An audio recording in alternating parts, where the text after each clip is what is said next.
I just want to start out by congratulating you on your latest feat, and I feel it's really poetic that it had come on the International Women's Day. So kudos to you on that.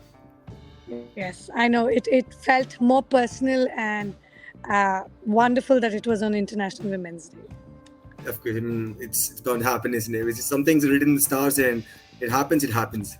So Yes. yeah, that's clear. So could you just start by talking us through your Egyptian experience, mom? Because it's a different land, and coming off at Lawrence from a overseas nation is always heralded. So I really like to get your first-hand view about your Egyptian experience and how it was different to how your competitions in India over here. Oh, you mean the one that happened in Egypt, the competition? Yes, ma'am. First thing is the Indian competitions usually are predominantly attended by Indians. So truthfully, we Indians are not a sporting nation. We do not actively engage in sports unless and until they follow that as a career. And especially women drop out of sports very, very fast. I see girls dropping out at around 14, 15, and then they never go back to sports. So what was very different when I attended it in Egypt, we had 10 countries. And we had Israel, we had Germany, we had Italy, we had Palestine. So we had about 10 countries, and women were in large numbers. And it was powerlifting was seen as something, weightlifting, which usually is not the forte of women, was something that they were passionately following. And I had women who were in 60s who were competing. They were grandmothers, and the grandchildren were cheering the grandmother on. And you see this muscular woman, and that was a different experience altogether. It was so different. I mean, it made you put your best foot forward, and that I had to go for the gold. That sounds brilliant. I mean, especially the sweet scenes of grandchildren supporting, urging on the grandmothers, which is just almost out of a bloody movie. So that's brilliant. So could you talk to me more about the leveling up of the competition status, mom? Because like you said, the competition pool or talent pool in India is limited, and it's definitely a different ball game when you go to Egypt or someplace like that. So could you talk us through your mental preparation for the level up that you were going to face?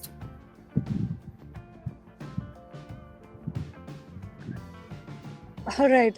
Truthfully, I was extremely nervous. I mean, this is not something I do as a career. This is something that I've picked up in the last 2 years competing. I have a fantastic coach. I used to be the regular gym goer, cycling, just keeping myself physically active till I discovered that somehow I'm able to pull off weights. So basically, it was talking to a lot of participants who have kind of gone and represented India before, uh, to kind of so basically you've done your nationals, you have a basic confidence that you can pull off a certain weight, but truthfully, sometimes the imposter syndrome keeps hitting you.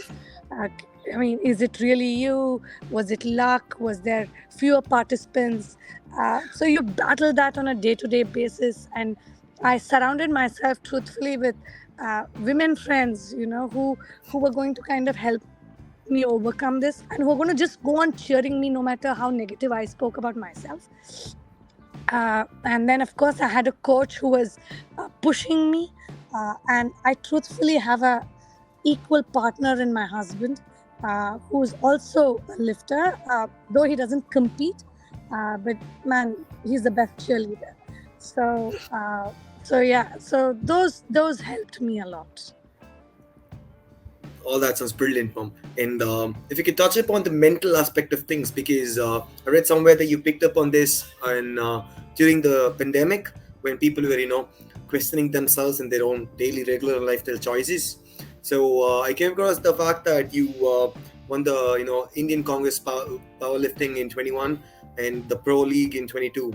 So the progression seems to be right there. But what I'm more interested right now is in the fact that how does it help you mentally, or what kind of psychosomatic effect that does your lifting have on the life you live, or the life you want for the future generations? Okay, Vivek, basically, I'm a mother of two twin girls, right? While this is not what it started out as, uh, I didn't see it progressing like this. But when I see myself competing, or when they see me competing, the kind of positivity that this has brought into my family life and to my professional life, that things are doable, and uh, obstacles will always be there. Things are always going to go wrong. And when it shouldn't go wrong is when they go wrong. But basically, this fitness journey of mine has helped me kind of have that trust in myself, and saying that I can overcome stuff, and I will. No matter, I may be the worst cheerleader to myself. I know for a fact that I'm not very good to myself as a person. I think that also comes from being a woman, that we are very hard on ourselves. Uh, so first, yes, that kind of brings an inner confidence in me. My gait has changed. I have people around me who are telling me, "Oh my God, you look so confident." I'm truthfully the same person, but I guess that body positivity that I have right now is kind of showing off. My girls are more confident because they see their mother work out. They see that sport and health and mental health is a huge thing in our house. Um, I see them tackle the everyday bullying more positively. They're able to brush it off. They're able to tackle it head on. They're able to see the pettiness of it. And they're very body positive. And they know that staying active has helped their mom overcome an autoimmune disease. That's where I was riddled with an autoimmune disease because of work, stress, and all of that. I have been able to reverse it. So they've seen truthfully the journey of their mother from a always exhausted, irritable person to a person who's extremely confident. And as soon as I say that I'm tired, I don't want to go to the gym today, the kids are like, "Mama, you got this. Get going. You can't let this happen." So that's really nice. I mean, it's a wholesome experience, truthfully. A lot of deep stuff over there, because you led with the fact that you're hard on yourself because you're a woman, and I never saw that through a lens of a woman, because it just hits me so hard, especially because I'm not immune to it, or I don't hear that stuff often. It just hit me hard. So there's a moment of reflection over there. Oh, mom, if you don't mind me asking, how old are your girls, mom? My girls are 12. Okay, right age to get them started in football. My recommendation always works. Yes, they do play football. They do play basketball, and Okay. uh, while it's not a compliment that I take, but I guess Mhm. these days it's like the boys' mothers are like, "Oh my God, your girls can beat the hell out of my boys." So I like that, and they go shoulder to shoulder on any game, Uh, and yeah. please do take it as a compliment. Coming from a footballer personally, please take it as a compliment. Oh, great. I tried getting my sister into it, but yeah, she wouldn't budge. Anyways, I'd like to, you know, always when I'm doing an interview with someone, I'd like to, get into a personal question at the end, if you'd like. So, besides, being a fashion statement, a hair of a person can say a lot about it. Because personally, I've experienced how a haircut can, transform your whole worldview. And I had long hair, cut it off because I was going through something and wanted to get into sports back again, because after injuries and stuff. So I really want to ask you this, mom, as a personal question. You can choose to not answer it. But has your hairstyle always been this way, or was it an actual cautious choice that you took up? So okay, so I used to color my hair. I went gray a little early, so I used Okay. to color my hair a lot. Okay. It used to take a lot of my time, and I used to use beauty statement, right? You have your streaks, you had your colors, and all of that. Uh, but truthfully, I found that any additions. You don't need any tadka, because whatever you carry will look great. Just like you're probably asking me about my hair, I know women who kind of come up to me and say, "Oh my God, Saraswati, you're graced so well." I'm not doing anything. It's just that I'm very positive with myself. I'm being as authentic as I can, and this is who I am. No makeup, gray hair. This is who I am, and uh, I just think that authentic self kind of is something that gives me, truthfully, a raw power. I mean, I find women coming up to me, but I really am surprised, truthfully, because this is just who I am. There's nothing there, but just the authentic self. That speaks volumes, Aziz, because like you say, even the smallest and tiniest of details makes a huge stain when you're competing on an international stage. So glad that you recognize that. And also, if you still got time, I'd like to also ask you one more thing, because when I was doing my due diligence before the interview, some people call it stalking, but I'd like to call it due diligence.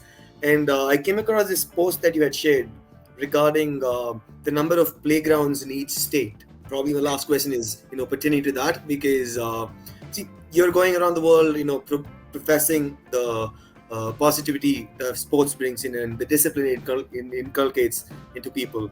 So, and it is problematic that people get into it at a very early age. So, what do you think has to be the message, for all the states in India, the ones that have a lot of playgrounds, the ones that do not have a lot of playgrounds?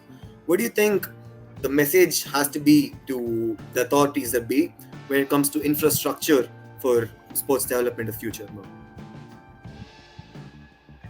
I think I'm extremely passionate about sports.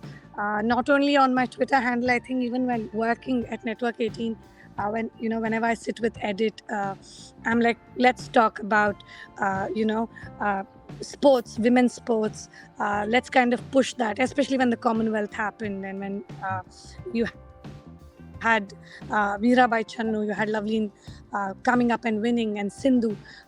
The whole point is, I feel we really lack infrastructure, and somewhere I also feel that there is not a direct benefit by following sports. So the only way we Indians look at sports is a sports quota or a discount or a scholarship on some education, and that is so sad. That is not what one should be looking at. One should be looking at it as an investment into health, not only physical health, mental health, because I think it kind of makes you more rugged, makes you more resilient as a person. While I have been always physically active, kind of starting to compete in sports has got me into a different mode. I think I'm able to pack much more in my life, and I think whatever I'm doing, I do it with much more passion. So I really wish that parents, put the same kind of investment into sports, not for winning a medal, winning a competition, but just to inculcate resilience in children. That winning and losing is such a part of natural life, and even after you lose, you go back and you still play. That is, I wish, something that we really change as a nation, and especially as parents. Absolutely true, man. Because most of sports is about losing more than winning, and you can ask any sportsman that, and he'll do the same thing. Yeah. Right. Thank you so much, man. It's been a real pleasure talking to you. And with that, I think I've got every question that I wanted to ask you out of the way. And it's been a real pleasure talking to you. Thank you so much, man. Thank you so much, Vivek. Thank you. It was lovely.